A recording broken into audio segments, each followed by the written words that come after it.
वो एरिया सारो ही गयो जी तो चढ़ाई सड़कें की दारियों जावा कल 2 बजे हो जी कटो कल शाम में 2:30 बजे हो गए तक बुद्धि को नहीं मिया दो अध पानी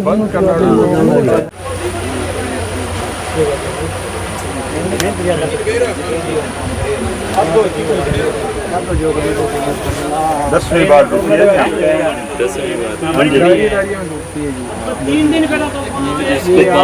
नाली टूटी है जी, लगभग 8-10 बार टूट गई ये जगह। ये सड़क के नाले के बीच के में देखो थे कितनी बड़ी खाई पड़ी है। डिपार्टमेंट जगह दिन टूटे भी दिन संभाला है, इन बीच में पहले मिट्टी भरवा दे तो नाली टूटा ही कोई।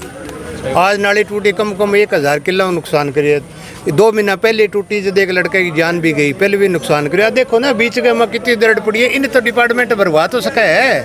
नाली करो सड़क के बीच में, जब दिन नाली टूटेगी भी दिन आ जाएगा, किसी को अड़िया लेगे तो खाली टाइम के अंदर ही मतलब पैरवाई करके मरम्मत करवा दिया। कम 5 किलोमीटर में जबकि सड़क के बराबर पैरेलल चल लग रही है, बिंग बीच के मैंने बहुत दर्द है, माटी भरवाने वाली है। बिंग तरफ कभी ध्यान कौन दियो महकमे, सिर्फ महकमे गई जब दिन टूट जाएगी भी 2 घंटा बाद में आ जाएगा। कल शाम ने टूटी, सारी रात कोई कार्रवाई कौन करी, डिपार्टमेंट सिर्फ आए खड़े रहे। अब आगे जी मशीन आई, कट्टों को लगाए। हाँ जी, रणजीत सिंह निरीक्षण करने के लिए पहले नेता है जो रणजीत सिंह आए, अभी तक कोई नहीं आया। पीछे भी रणजीत सिंह ने 5 साल तक पूरी साथ संभाल रखी, अपने कोटे से पैसे देके इसकी सफाई करवाई। इस बार सबसे बड़ा प्रॉब्लम तो ये, इसकी सफाई नहीं हुई। डिपार्टमेंट ने तो एक पैसा नहीं लगाया सफाई का, डिपार्टमेंट ने कोई पैसा नहीं दिया सफाई का। ये पाइपें उखाड़ के पिछले वाले को पहले ऐसे मार दिया, फिर उनको बाढ़ से मार दिया। कल 5 बजे की टूटी हुई है सुबह की। प्रशासन आज है और आज भी प्रशासन को कहीं न कहीं तरह सूचना मिल गई होगी भी चौधरी रणजीत सिंह जी आ रहे हैं। अब आज चोर साहब के हाथ में तो कुछ नहीं है, हमने कुछ छोटा ही नहीं, लेकिन हमारे बीच में तो रहते हैं, एक जमीन से जुड़े हुए हैं, किसानी से जुड़े हुए हैं, ये किसान की पीड़ा समझते हैं। तो चलो ये आगे बेचारे, और जो भी ये हमारा कुछ भला कर सकते हैं रुकाने के लिए करेंगे। लेकिन खासकर प्रशासन का रवैया है वो किसानों के हित में नहीं है। ये जगह जगह से पाइपें उखाड़ने से ये सारा मामला बिगड़ा है, नहीं तो पहले कभी नहीं टूटी। और मानते हैं बारिश बहुत ज़्यादा हुई है, लेकिन अगर प्रशासन चाहता ना तो इसका पूरा सही ढंग से बंदोबस्त करता तो ये नाली नहीं टूटती। और पीछे आपने देखा हमारे गांव का एक लड़का एक्सपायर हो गया था, हमारा कोई धनी तो है ही नहीं, अब कोई बात करने वाला नहीं है। उस लड़के की जान चली गई। उस दिन तो प्रशासन बड़े बड़े दावे कर रहा था कि जी हम ऐसे करेंगे वैसे करेंगे, एक पैसा नहीं मिला उस परिवार को। अभी तक दर के ठोकरे खाते, अभी भी बेचारे घूम रहे। तो ये बात है जी। लगभग 20 साल में ये यहाँ 10वीं बार टूटी है मेरे खेत में, और हर बार नुकसान होता है। कोई किसी तरह कोई मुआवजा नहीं है, कोई और नहीं है। चौधरी साहब के टाइम में पूरा तो पानी चला इसका 5 साल, इतना तो चली नहीं है, 12 चली है, और कभी कहीं लीकेज नहीं हुई। हर बार ये टूटती है, आके मौके पे मिट्टी डाल देते हैं, कहते हैं तगड़ा कराएंगे ये करेंगे, उसके बाद कोई आता नहीं। और हर साल का यही पंगा है जी, हर साल टूटती है हर बार। नाली के दोनों साइड आपके खेत बताए जा रहे हैं। पिछले दिनों भी यहाँ नाली टूटी थी, एक बड़ा नुकसान अपने खेत में टूटी थी, की मौत हुई थी, तो एक बड़ा नुकसान हुआ। उसके बाद प्रशासन ने आपकी कोई मदद की? नहीं, कोई मदद नहीं की। हाँ,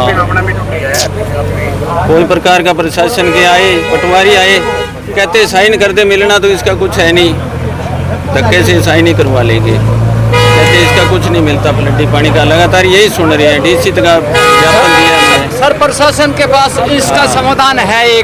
2 किलोमीटर में जो ये एरिया है इस नीचे एरिया में ट्रालियों से इसकी 4-4 फुट दोनों साइड ऊंची चकवा दें, यहाँ कभी नुकसान नहीं होगा। हर साल होता है, यही होता है, क्योंकि ये एरिया ही नीचा है। ये प्रशासन से रिक्वेस्ट है, चौधरी रणजीत सिंह डलवा तो देंगे, कर रहा ये है। कर देंगे, उसके बाद कुछ नहीं कर। चौधरी साहब तो हर बार कर रहा है, पर अब तो मिनिस्टर नहीं है ना, अब तो प्रशासन को करना चाहिए।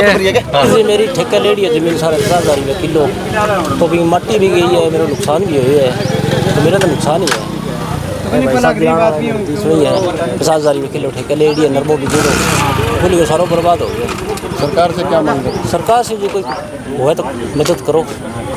बाकी ठेका लेडी है 50,000 रुपये किलो की साहब, तो भी मदद देखने आ रहे हो मौको तो कोई हाली को नहीं। फसल खराब होगी, अगली फसल की भी मिट्टी चढ़ जाएगी। तो कहा धनी मैंने सही करा के दिया, ना करा के दिया, मेरी सही हो ना हो, अगली की उम्मीद है जब तक। अब ये तो प्रकृति का है, उसमें कोई आदमी को कर ही नहीं सकता। जितना कर रहे हैं लोग बेचारे लगे रहे हैं, सब ट्रैक्टर खड़े हैं, मशीनें खड़ी हैं, पॉपलेन JCB सब है। अब प्रशासन के भी सारे अधिकारी खड़े हैं। पर यह है कि अब ये प्रकृति का प्रकोप है। देख रहे हैं पंजाब में क्या हालात हो रहे हैं, बादल फट रहे हैं, पहाड़ गिर रहे हैं। यहाँ अब पीछे से घगर बंद कर दी, अब इसके बाद ये खेतों का पानी आ रहा है। इतनी बरसात होगी, 4-4 फुट पानी खड़ा है, तो कुछ चीज़ों के आगे आदमी भी बेबस हो रहा है। उस बेबसी की हालत में खड़े हैं। देखो परमात्मा और बारिश ना करे, अगर 2 दिन ठीक निकल गए तो कुछ होगा। अभी नुकसान तो हो रहा है, सामने पानी जा रहा है। अब जोधपुरिया चला जाएगा, फतेहपुरिया जाएगा, सब गाँव में फसलें बर्बाद हो रही हैं। गाँव तो बचे हुए हैं, अंदर गाँव में मकानों में तो पानी नहीं है, पर फसलें बहुत बर्बाद हो रही हैं। किसानों को सर बड़ा नुकसान हुआ है, इससे पहले भी देखिए कहेंगे एडमिनिस्ट्रेशन से, DC साहब से, मुख्यमंत्री जी से, कभी जिनकी फसलें डूबी उन्हें पूरा मुआवजा, पूरी पकी हुई फसलें 20 दिन बाद काटने की फसलें खराब हो रही है। नरमा खराब हो रहा है, नरमा तो ख़त्म ही है बिल्कुल, उसमें पानी जहाँ 4 फुट खड़ा हो गया वो तो बचेगा ही नहीं। और धान में भी जो पानी ऊपर से चला गया, धान के ऊपर पानी आ रहा वो भी ख़त्म है। अब तो सरकार को चाहिए कि इनकी जितनी मदद करे खुले दिल से करनी चाहिए। आपके द्वारा लगातार निरीक्षण किया जा रहा है, अधिकारियों को निर्देश भी दिए जा रहे हैं, तो क्या कुछ? देखिए कर रहे हैं अधिकारियों को, ऊपर से बेचारों को आदेश है, सब लग रहे हैं, दिन रात मॉनिटरिंग कर रहे हैं, पर उनकी भी ये कोई सीमाएँ है, क्या करेंगे जब इतना पानी। अब भाखड़ा के भी दरवाजे 2 खोले गए, सतलुज में पानी जा रहा है। सब जगह पंजाब में देखें तो बहुत बुरी हालत है, राजस्थान भी ऐसे ही हो रहा है।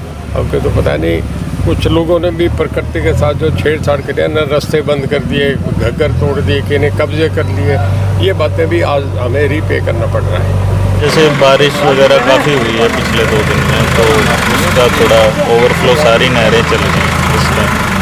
तो यहाँ पे टूटी है, जैसे जैसे डिमांड आएगी, मतलब जैसे जैसे नहरें टूटती जाएंगी तो हम उन्हें बांधने का काम कर ही रहे हैं, जैसे आप देख रहे हो। तो हर जगह ही ओवरफ्लो है, थोड़ा सा दिक्कत का तो समय है हमारे लिए, लेकिन ये 1-2 दिन में सारा नॉर्मलाइज हो जाएगा। जैसे सर किसानों को बड़ा नुकसान हो रहा है इसको लेकर? हाँ, इसको लेके सरकार की जैसे पॉलिसीज़ हैं कि फ्लड का अगर जो नुकसान होता है उसकी भरपाई करी जाएगी बाद में। जैसे भी डायरेक्शंस आते हैं उसको हम इम्प्लीमेंट कर देंगे सरकार की। विभाग के ऊपर आरोप लगाए गए हैं कि कल से ये नाली टूटी हुई है, लेकिन विभाग के कोई अधिकारियाँ बांधने के लिए नहीं है। ये तो बात आपकी सही नहीं मान सकता मैं कि रेस्पॉन्ड नहीं कर रहे हैं। हमारे जितनी नहरें हम हर जगह जा रहे हैं, मैं भी जा रहा हूँ, तहसीलदार भी जा रहे हैं, और JE एक्शन सब लोग इसमें इन्वॉल्व है, लेकिन आपदा इतनी बड़ी है कि हर जगह यही समस्या आ रही है। तो इसीलिए थोड़ा सा डिले हो सकता है किसी स्पॉट पे आने में, लेकिन ऐसा नहीं होगा कि परमानेंट डिले चले या ऐसा काम ना हो। किसानों की लगातार मांग है सर, नाईवाला खरीद करने लगे तो गेट बंद है, उनको खुलवाया जाए। वो भी ओवरफ्लो है, अभी मैंने एक्शन से बात करी है, वो वाला जो कैनाल है दैट इज़ ऑल्सो ओवरफ्लो, और उसके कारण बनी तक जो टेल है वहाँ तक पानी ओवरफ्लो हो जाएगा। तो इस वजह से इनका स्ट्रेटेजिक डिसीजन है, और मैंने भी पुश किया है एक्शन को। अगर हो सकता है वो एनालिसिस करके इसको खोल देंगे।